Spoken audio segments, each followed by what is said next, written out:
The time has come to hack and slash and get some color-coded loot. Welcome to the world of VOIN. Out now on Steam, early access, $20. As always, full disclosure, they sent me a copy. My current goal, you see, is that giant purple beam. That red light is where I died. We're currently on a corpse run from a one-man studio making this game on the PC. So we're here to hack and slash and get loot. And there are a number of inspirations you might notice in this game. For me, top of those is Dark Messiah of Might and Magic, because guess what? There is a kick button. Love that in the first-person slashing type game. But also the combat is a little bit of Doom Eternal-ish type vibe there in terms of your dodging of these enemies and how that works. There is obviously Diablo on the loot side of things. Also a bit of extraction shooter in that you must escape with the loot because you can't use it when you get it in the stages. There's kind of a lot going on here, but currently you see I took a hit there, right? I have 4 hits until I die. If you die, everything you collected, guess what? You're going back to the hub world and then coming back to do a corpse run and find your corpse, obviously, and then get your stuff back is the plan. But primarily, you want to use the left bumper here to dodge. I am playing on controller. You can use mouse and keyboard, obviously. It's a PC game. But the dodging when the enemies are glowing yellow is kind of the most important thing to know going in. But I want to get to my corpse, obviously, and get back the loot I had left here. There was a boss in this room I already beat, and I would assume that's like the mid-boss or something. So we're heading toward, I guess, the first real boss of this, about an hour and a half in or so.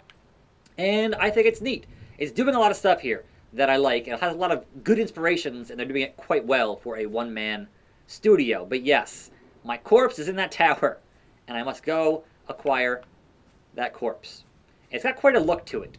Kind of both modern and lo-fi at the same time, and I kind of like that. So what you can see here on the right-hand side is that I have different powers if I hold left trigger. I only have one equipped right now. And what I have equipped is being able to do that and put it in the air, and I gotta walk through it, which is helpful. But in the meanwhile, these kind of basic enemies, they go yellow, just chop them, knock their head off, and get some experience. Now, the experience, much like, say, a Souls game, is the fact that I cannot cash that in until I get back to the hub world. So everything in the upper right-hand corner, that number, right now, I need to hit 3,000 to gain my next level. Hopefully, maybe, we'll get there, but no guarantees. So it's always good to just keep on chopping. Now, I do have an alternate weapon here. There are obviously, much like a Diablo, a number of different options for you in your hacking and or slashing. So if I click on the right stick, I change to a different sword. And certainly, different swords have different abilities, depending on what you pick up, what you find in the world, and all of that. So I would assume that top of the tower here is my goal. So, this here in the air, you see the little thing there up in the air? That lets me, if I put the sword away, I can use this to warp up there if I do one of these and do one of these. So there is also an element of traversal when I'm not holding the sword. I can kind of get around and get where I need to go this way. Whether or not that's the right way to go, we'll see. And also, what's happened. All right, let's do it again. Your Now, path is clear. Go while the light holds steady. the world is not as big as it looks because you have that narrator, and if you get to the kind of the edge of the world here, you kind of go to where it doesn't want you to go. It's like, no, that's not part of your quest. So it's like, all right, sure, fine. At least you have a somewhat lore reason for you not going out of the map and that whole thing. Now, I died on this staircase to an enemy that was very, very powerful. So, I would assume he's still there, because, you know. All right, first of all, we got the guy who shoots the, that stuff, which is not great. Hey, hi. Nope. That didn't do what I wanted to do. Bro, I don't need to deal with these poison idiots like that. Alright, so you see how there's that big red beam? That is my stuff. Also, I just got this twin fused heart to pick up, but you can see it is corrupted. That is the extraction part of it, where I gotta go and uncorrupt it in the hub world. Up this staircase was that enemy, and I would assume he's still there, but let's chop on this to get our stuff back. There we go. 16 hundo, and look at all this stuff. So, yoink, yoink, yoink, yoink, yoink, but the problem gonna be when I creep around. That guy right there, who throws an axe at me. I don't like that. It's kind of, the way the enemies react is a bit of like a Serious Sam, where they just kind of will heat seek you, and that's a problem. I got him.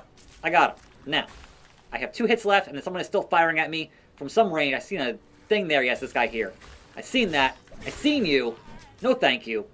We are actually almost at where we need to be in terms of our leveling up. So, oh hi. No thank you. Okay, well, we've made it to our goal. Is grabbing this going to spawn in a boss? Is the question. Because this seems like go back to maybe the hub world, perhaps? Well, we're going to find out with 3 hits out of 4. So I'm taking it. And new world area discovered. Fantastic. So is that just, hey, get back to the hub world? Because that would be beautiful. Lovely. Now, we cannot quite level up just yet, but I can show you how that might work. So we're going to get our health back like that. We have a number of options to change our difficulty. So over here, you can change how much health your enemies have. You can change just how many enemies are in the world. And I have not yet unlocked changing, encountering something brutal and terrifying versions of those enemies. So variables to perhaps get more experience to level up faster and or give you a higher level of difficulty. And so your main hub area for leveling is way over here. And you gotta get up here into this area, and you've got both weapon stuff and you have the leveling stuff, the Hall of Reflection. To which, if you go through this archway over here, it will use the power you have to level you if you have enough. I currently, as you can see, don't have enough. But on the flip side, the Molten Cathedral is where you handle your weapon, accessory, etc. business. And so we head over here, and the most important orb is this one, because it cleanses all corrupted equipment.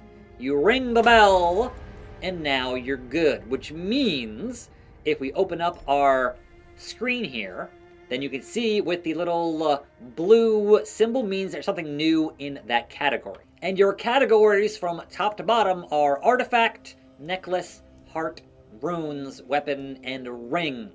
Let's see what's here in the ring. So currently a green ring, the Ring of Murder, which applies the marked effect on a random target. Hit the marked for a guaranteed critical hit. But I also have the option for the Ring of Floating Butterfly. A perfect dash conjures an illusory copy that slashes a random monster nearby, dealing 110% of physical damage as lightning damage. Also the Ring of Arcane Retribution, and the Ring of Purging Shock. Every 9 seconds, removing a stack of either poison, ablaze, or frozen effect, and makes a shockwave damage that deals physical damage. I will change to the Ring of Floating Butterfly for now. I just got this Barbarian Blade, which is not as good as what I already have, I don't think. So we'll keep what we currently have equipped, which is the Red Steel Broadsword and the Wind Razor, which is green. The current rune I have reduces my cooldown of all powers. The hearts not only have different status effects, but they also determine how many hit points you have. So this heart here has 4. This one has 3. This one has 5. And of course, even more perks from wearing a necklace, and I don't have any of the artifacts just yet.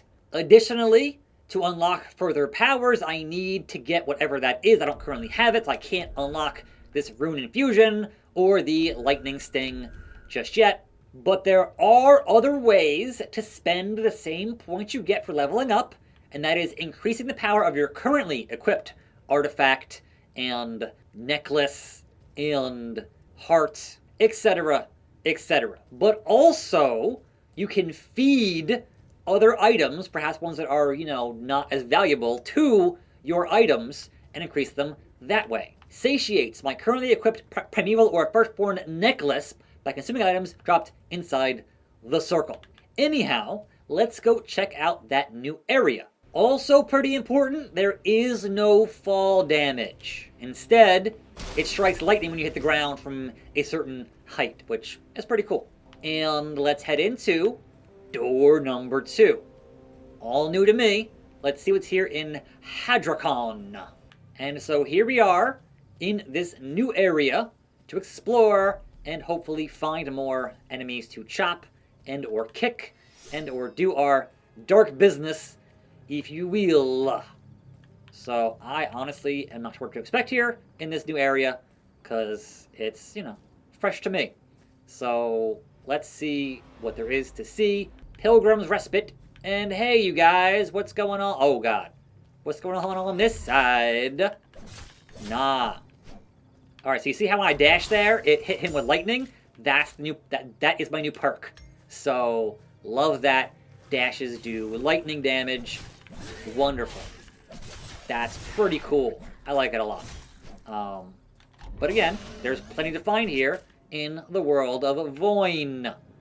But I wonder if I hit myself at 3,000 and want to do my extraction, if that would work here in this stage or not. Because in the first stage, there's up there, the top of that thing, there's something up there. There is certainly some guys here. So I don't want to die. They're all going to do that, which is a wow. That's not what I wanted to happen at all. Uh-oh. Yes. All right, no, I know how to do the portal to the hub world, yes. So get that. Let's get these guys here if I can. Got hit there. Got to keep dashing. Like that.